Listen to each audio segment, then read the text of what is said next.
اوس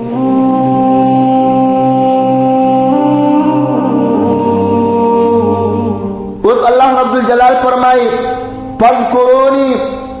فذکرونی زما ذکر وکړئ. رب کائنات فرمایي دوه اعرابه جایز دي. فذکرونی نیه زما ذکر وکړئ، فذکرونی په فتحه او په اسکان جایز دي. اذکرکم زه به ستاسې ذکر وکړم. دا واضح دلیل د جهر بالذکر لپاره دی، واضح دلیل دی. فذکرونی جمع ده که نه ده؟ جمع. تاسې فکر وکړئ. اذکرکم جمع ده که نه ده؟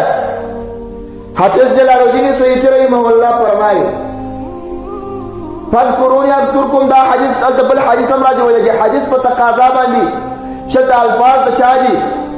ان ذکرنی فی نفسی ذکرته بنفسی و ان ذکرنی فی ملاء ذکرته فی ملاء خیر منه.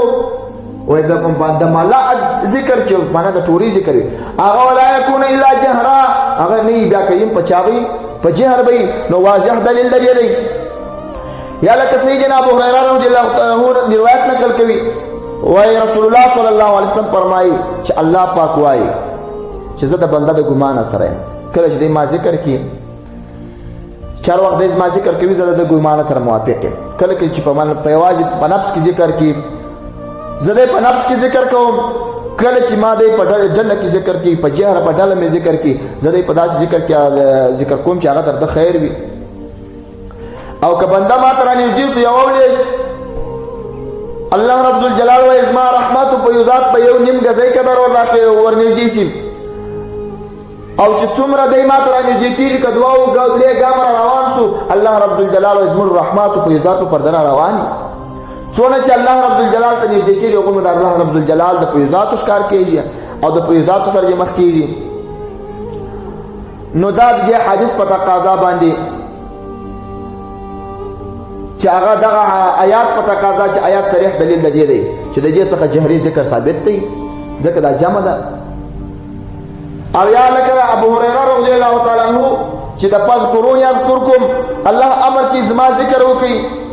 سیدنا ابو هريره رضی الله تعالی عنہ یو روایت نقل کوي د چا په سوچ دا وي ذکر یو مستحب عبادت دی بس دا کوه یا مستحب عبادت ته وسته څه فقه او اصول او پلان ځکه څونه غټه غلط فهمي د خلکو ذهن ته ولېدلې ده. یو سړی وایي جهاد وکړه ذکر مه کوه، یو سړی صدقان وایي ذکر مه کوه، یو سړی وایي فقه زده کړه ذکر مه کوه، منطق زده کړه ذکر مه کوه. دا ډېره غټه غلط فهمي ده. قرآن زده کولو ذکر زده کول مخالف نه دي سره. دا چې هر څه دا فهم ولې دا فهم یې غلط دی چې ذکر و قرآن زده کول سره اصول و فقه زده کول و ذکر سره مخالف نه دي، جهاد و ذکر سره مخالف نه دي. موږ په اصولو کې دا وایو که سړی جهاد ته عقیده نه لري، مجاهدین ته عقیده نه لري، امیر المؤمنین شیخ صاحب ته عقیده نه لري او د تصوف او د تصفیه دعوه لري، دا دعوه باطله ده. ځکه جهاد فرض عین عبادت دی او ته د مستحب په خاطر جهاد ته عقیده نه لري. هر طریقت او هر تصوف چې شیخ الاسلام عبدالقادر جیلانی رضی الله تعالی عنہ فرمایي هر طریقت چې د شریعت مخالف هغه طریقت نه دی. امام رباني رحمه الله فرمایي طریقت چې د شریعت یو ویسته قدر مخالف وي دا طریقت نه دی.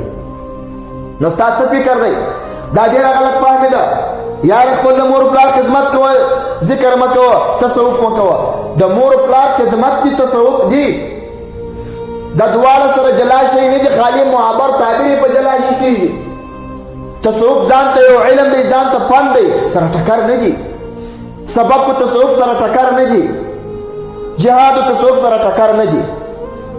بعضې بیا وایي بس په سبحان الله ونه خلاصېږي، جهادونه وکړه. جهاد هم کوه سبحان الله مو وایه، ګناه خو نه ده.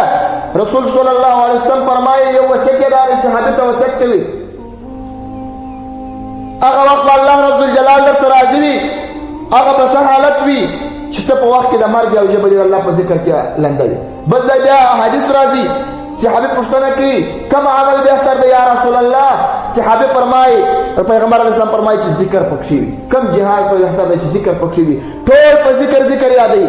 د جهاد مقصد هم ذکر دی، د لمانځه مقصد هم ذکر دی، او د هر عبادت مقصد چې ذکر دی چې الله رب الجلال سره تعلق جوړ شي. نو دا ډیره غلط فهمي ده چې څوک وایي یاره تلاوت کوه ذکر مه کوه. تلاوت خپله ذکر دی او سبقان وایه و ذکرونه مه کوه.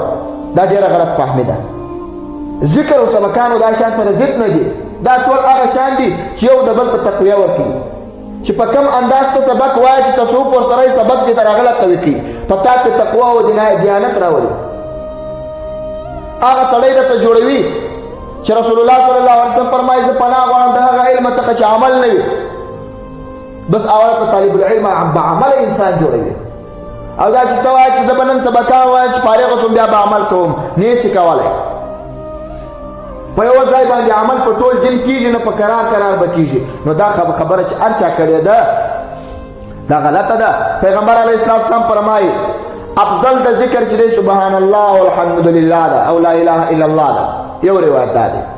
او افضل د دعا الحمد لله ده. افضل د ذکر لا اله الا الله ده. داسې نو ډېر پوښتنې د رسول الله صلی الله علیه وسلم څخه کړي دي.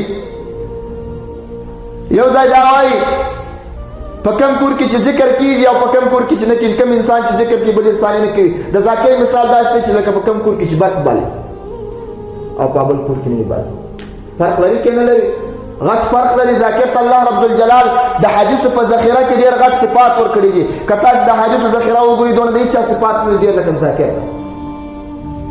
هلته صحیح جناب هریره رضی الله تعالی عنه فرمایي رسول الله صلی الله علیه وسلم وایي چې در چابک سے مفردون مخکې سوه. صحابه ورته فرمایي یا رسول الله مفردون څوک دي؟ الله رسول صلی الله علیه وسلم فرمایي الذاکرون الله کثیرا وذاکرات. هغه کسانان دي چې ډېر ذکر کوي او هغه ښځې دي چې ډېر د الله رب الجلال ذکر کوي. بل روایت کې ابي درداء رضی الله تعالی عنه صحابي دی هغه فرمایي د الله رسول صلی الله علیه وسلم وایي ورځ د حشرګاه چې کله راسي څه داسې کسانان به راسي د عرش معلا باندې به چې شوي چوکۍ ورته تیار وي. پر چوکیو به ناست دي. مخان به د نور وي. وجودونه به د نور وي او چوکۍ به د نور وي. منبرونه به د نور وي. صحابه فرمایي یا رسول الله دا به څوک وي؟ د الله رسول صلی الله علیه وسلم فرمایي دا به ذاکرین وي. که تاسې بیا د دې حدیث په تحقیق کې چې اجاغه کم تحقیق کې اجاغه وایي دا به هغه کسانان وي چې د دوی پر ځایو باندې د مختلفو قومو د مختلفو رنګو او د مختلفو قریو خلک راجمع کېدل. بل مقصد یې نه درلود د الله تر ذکر ما سوا. ولله الحمد دغه سعادت الله رب الجلال ذاکرین او ملنګیان او خانقاه او دربارو ته ورکړی دی. دا کم سعادت دی؟ لوی سعادت دی. ابن حجر مکی رحمه الله عسقلانی هغه فرمایي تاسو ته په ابن حجر منبهات ابن حجر کې راغلي وي 3 دانې کلاوي دي چې الله رب الجلال سره د شیطان او د دجال په کې یو دانه کلا ذکر الله د الله په ذکر سره اخلاصي راځي. الله رب الجلال وايي واشکروا لي ما شکر گزار بنده جوړ سي. واشکروا لي ما شکر گزار بندگان جوړ سي. ولا تکبرون کې پران د نعمت مکوي. کې پران د نعمت مکوي نه شکر مکوي.